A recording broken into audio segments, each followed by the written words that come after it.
Et on est le 7 dans le mois de Kislev. On a un message royal aujourd'hui, dans notre paracha bien sûr, 5e montée. Ça y est, après 20 ans de vol, triche et Lavan qui n'arrête pas d'en vouloir Yaakov, Akadosh Baruch Hu vient chez Yaakov et lui dit ça y est, c'est fini les 20 ans d'épreuve, tu peux faire la Aliyah en Israël. Qu'est-ce qu'il fait Yaakov le lendemain? Il appelle Léa et Rachel, Vaikra Yaakov, Léa et Rachel à Sadel Tzono, dans le champ, un petit restaurant, et il commence 81 mots, 9 versets. Il leur dit pas du tout, Dieu il a dit il faut faire l'Aliyah, demain on quitte. Et il commence à leur raconter, le visage de votre père il a changé, hein. Je crois qu'il est jaloux de moi. Vous savez combien il m'a trahi, combien il m'a volé, combien il a triché. 81 mots, il fait un préface et à la fin il dit, ah c'est vrai, en plus Dieu il est venu me voir hier et il m'a dit ça y est. Quelle est la réponse de Léa et Rachel? Vatan Léa et Rachel, vatomru halol danu chelek venachala bebet avinu. Les deux ils répondent ensemble.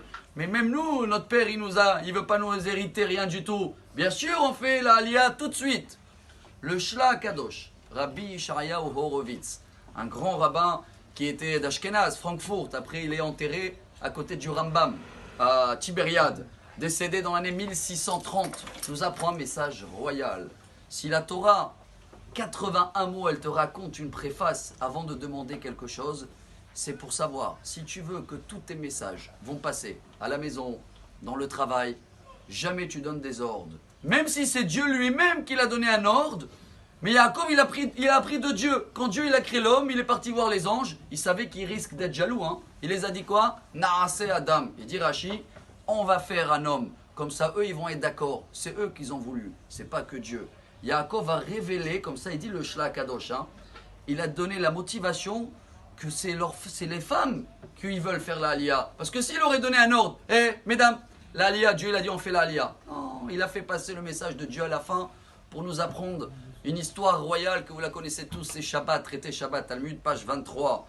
Rav Yosef, sa femme allumait les bougies en retard avant Shabbat. Et il était là voir, il a dit, tu sais chérie, quand on était dans le désert, il y avait toujours un nuée. Dans la journée, c'était les nuées, Hamoud Arnan, et le soir, c'était Hamoud Daesh. Il y avait du feu. Tu sais que le feu, il arrivait toujours pendant qu'il y avait encore les nuées, hein, pendant qu'il faisait jour. Shabbat Shalom. Et la femme, elle a tout seul compris. Il a jamais, il faut que tu allumes plus tôt. Et la même Gemara Shabbat, page 34, elle dit, même ce qu'on lit tous les vendredis soirs, même Adlikin, Adliku et Taner, allumer les bougies. La Gemara, elle dit, gare à celui-là qui le dit en ordre. Ça va pas passer. Alors on apprend aujourd'hui un message royal, même dans le travail, dans les affaires. Ne dis pas il faut que tu l'achètes. Fais réveiller la motivation, fais toute la préface qu'il faut. Prends le temps, parce que même la Torah, elle prend le temps dans toute la 5e montée pour savoir faire passer les messages à l'envers, en douceur et excellente journée. Amar Rabbi Elazar, Rabbi Hanina.